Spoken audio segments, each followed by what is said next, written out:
Hey guys, welcome to A Better Mess. I'm going to walk you through our events template within our digital life planner.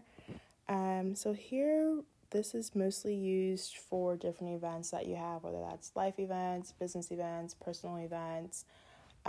This is used as basically a calendar.